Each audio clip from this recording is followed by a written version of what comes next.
Well, good morning again. You get way more of me than you were signing up for this morning, sorry.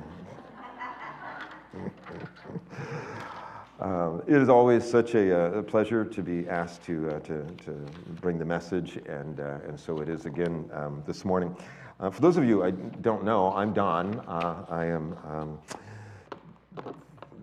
an on and off son of Trinity through the years. I first came here when I was 16 and stayed for a while and went and pastored somewhere else and then came back here. And so it's been quite a wonderful journey with so many friends that have accompanied us along the way.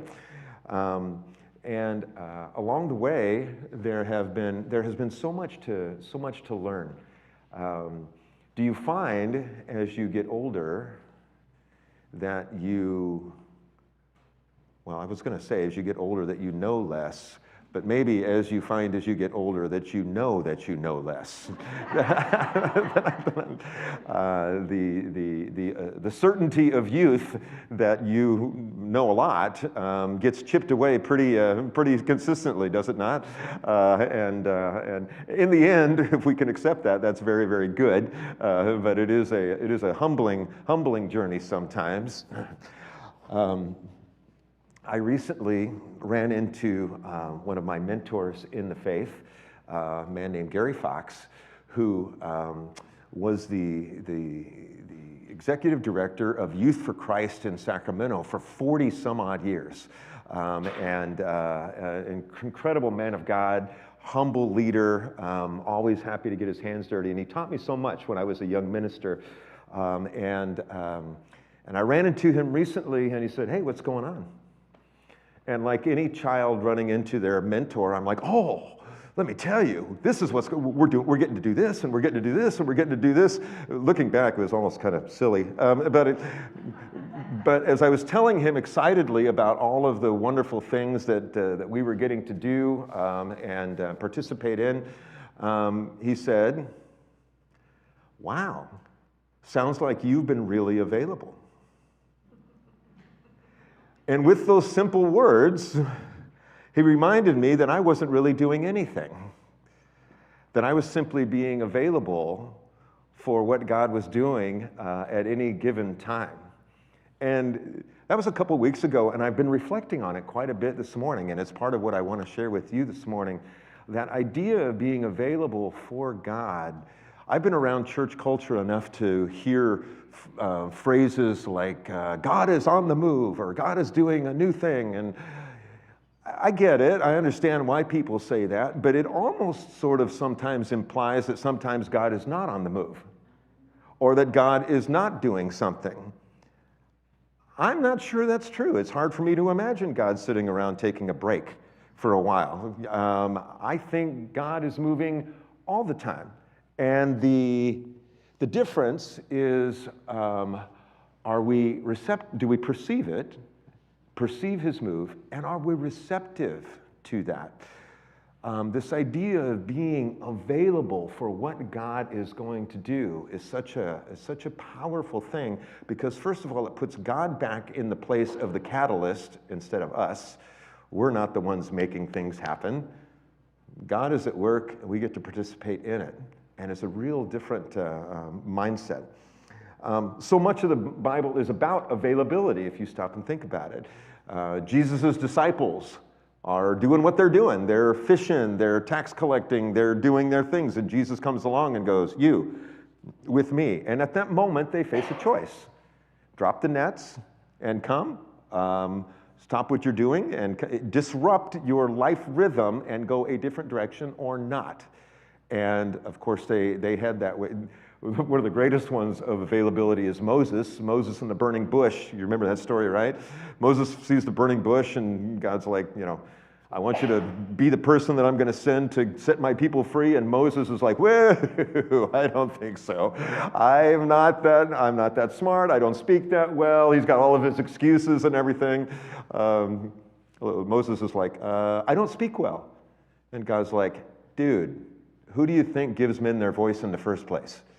That was my paraphrase. But he's just like, who gave man their voice? Okay? And this is exactly what we forget sometimes, is that when we feel like we can't be available for what God's doing, we forget who equips us to be available in the first place. The fact that you, in your assessment of yourself, do not see yourself as gifted enough or that the timing is right enough in your life to respond what God would have you do shows that we have a little bit of a low view of God. A high view of God says, well, I got nothing, but I'm trusting you, and I will go.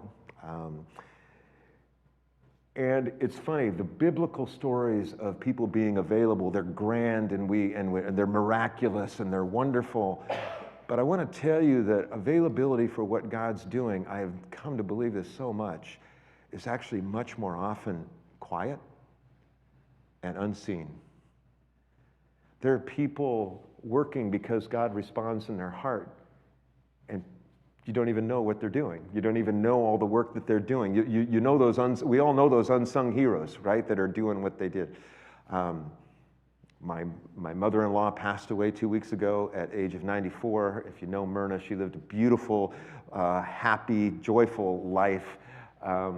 In the final months of her life, in the last 4, 5, 6 months of her life, not surprisingly, she began to need more care, and she began to need more people to be with her. She's still at home. And suddenly appearing, this gets my heart so much, quietly and consistently were people like Nancy and Ethel, spending hours with her at a time. Wasn't easy, certainly wasn't something that got applause or praise, but it meant that they had to disrupt what they were doing. And of course, this kind of thing happens, in all of our lives. We see these people all the time, but that meant so much to Myrna's family, and it meant so much to Myrna. And sometimes the being available is something very, very simple, and the simple is very, very meaningful, right?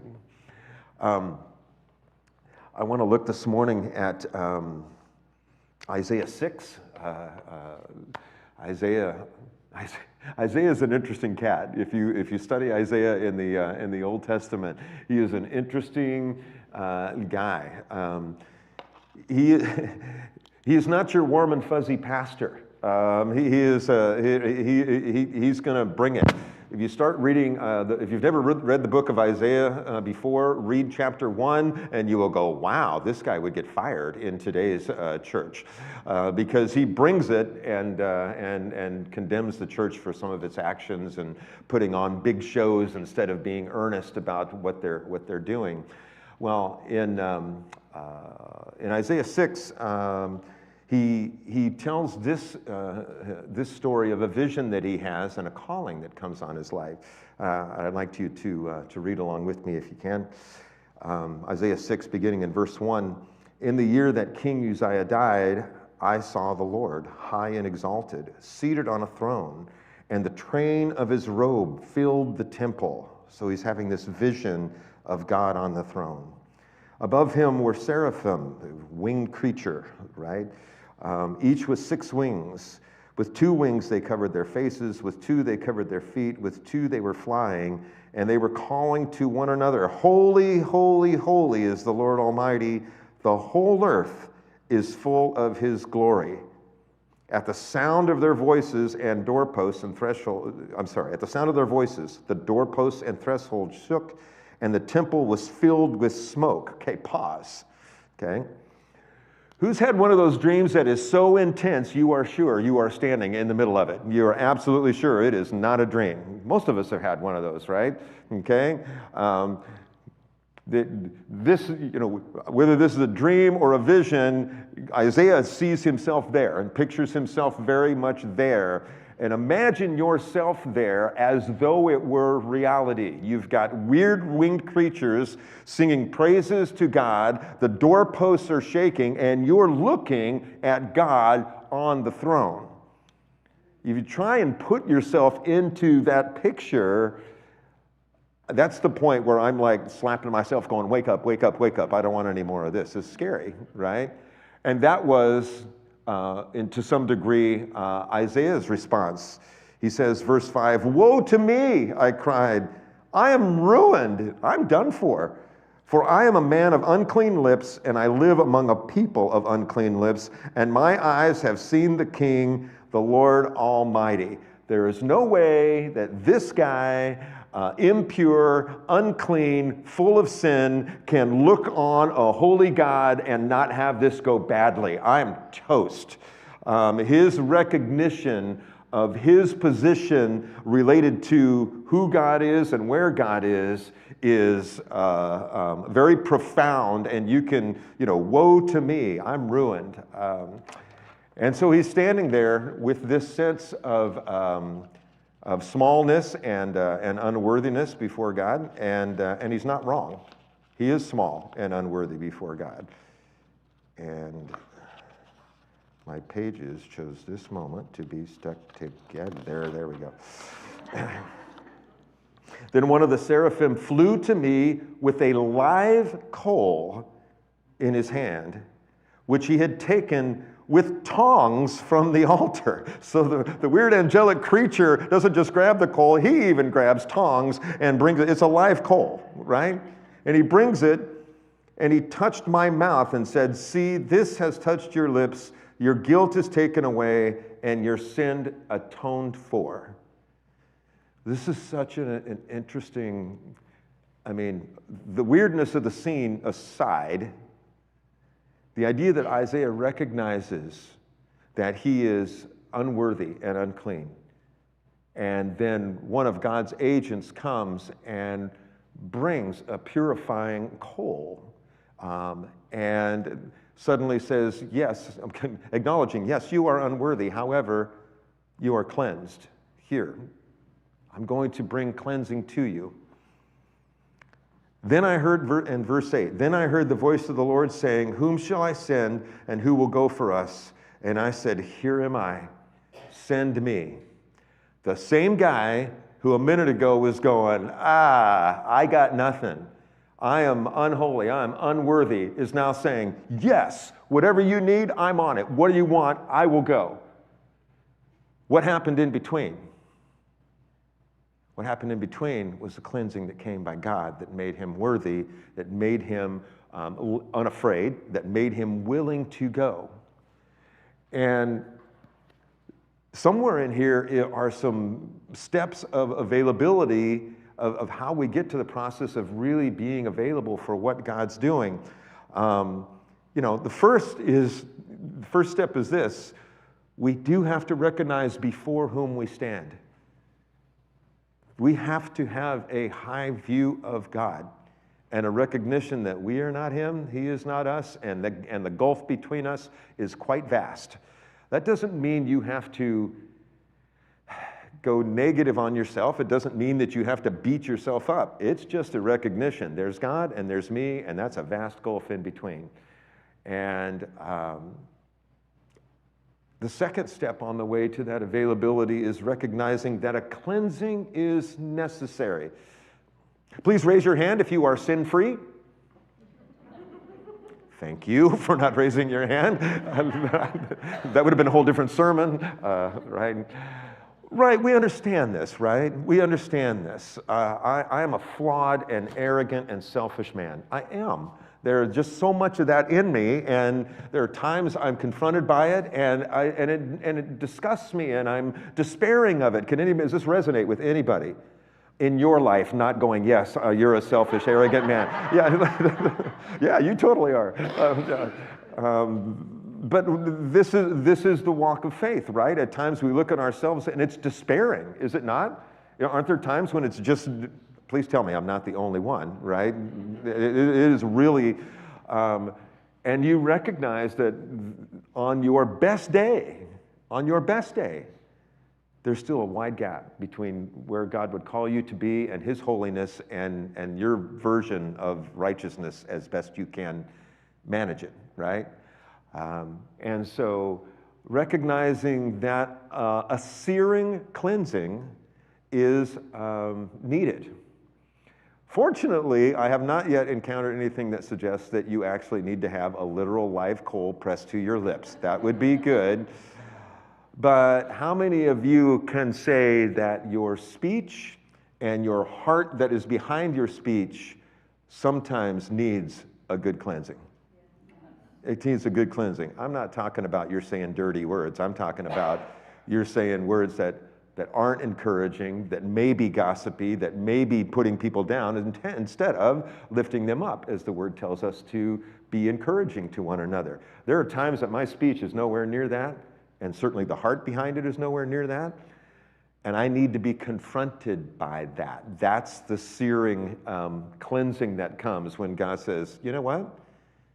You can be indignant all you want, Don, but the fact of the matter is your heart is out of whack on this, and you need to recognize it. Melody and I call it those mirror moments. When you're raging against somebody, that darn Jason, he's got me, he's driving me crazy, and God goes, boom, and drops the mirror in front of you, and you're like, no, this is your problem. You are anybody have the mirror moments, right, when they come, right? If you do like me, I try and look around the mirror first. I don't want to look at that. It's his problem, right? Or it's somebody else's problem. And God makes the mirror bigger, and you can't get around it, right?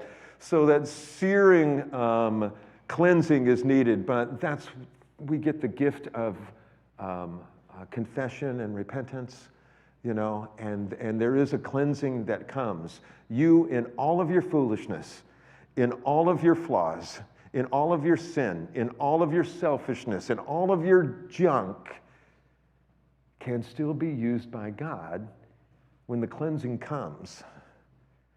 That is an astonishing message, and it's as true today as it was yesterday, as it will be next week. So recognize that searing cleansing is needed.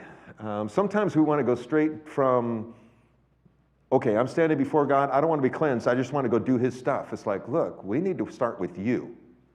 We need to start with you and where you're at, and some cleansing that needs to happen with you. And the third part is to recognize the invitation when it comes.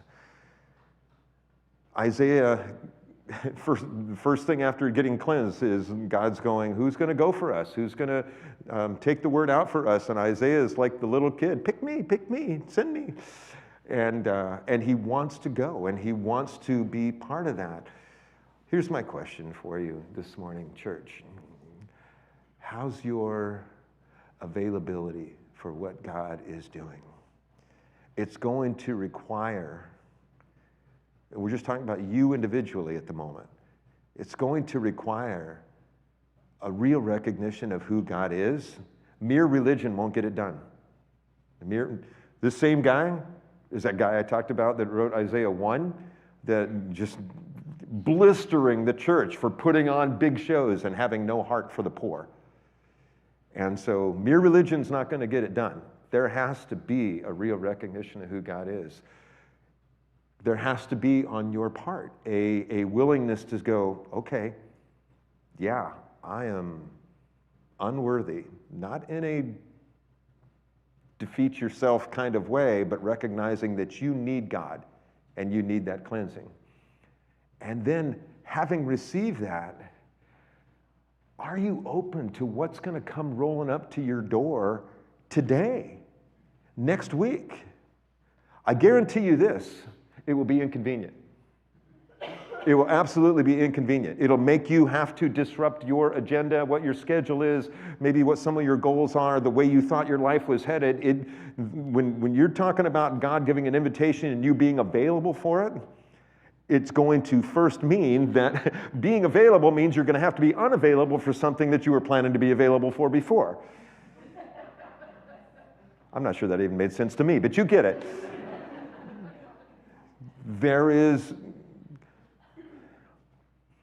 We don't plan for someone in our universe to be sick and need care.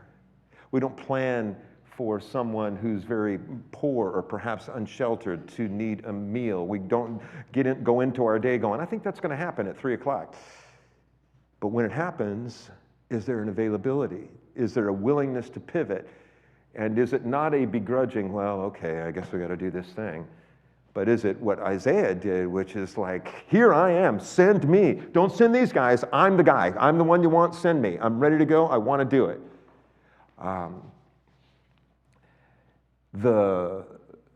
The season of Advent and Christmas gives us an opportunity to anticipate the coming of the Christ child.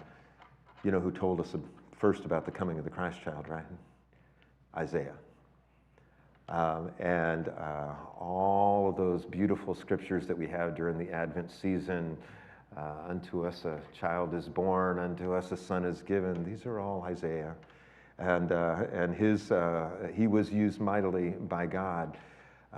But just because that was a grand and wonderful thing doesn't mean that your availability, which could come in much, much simpler ways, is no less important. The last point I want to make as we close here is that those questions of availability need to be asked as individuals, but they also need to be asked corporately as a body. You can ask, is my family available for what God would have us do? Is this church body available for what God would have us do? This church, like any church, sets a trajectory. We're going to do these programs, we're going to do these events, we're going to do those things, and that's extremely well and good, and so much good is done from that. But what about the thing that we don't see coming? What about the invitation that's coming out of left field? What about the need? What about a response to, increased homelessness in our city, increased depression amongst our youth, a pandemic suddenly showing up? These are the kind of things where we as a body, are we ready to pivot and truly be available for what God would do? The power of a body of people that first of all recognize who God is, second of all recognize their need for cleansing and their willingness to be cleansed, and third go, okay, here we are, send us. We want to go, and it'll be inconvenient, and it'll disrupt where we were going, and it'll make us change our plans. That's a beautiful thing to God, and it becomes a platform on which to see the real magnitude and power of God work through very common, very flawed human beings. That's a pretty cool thing when that happens, isn't it?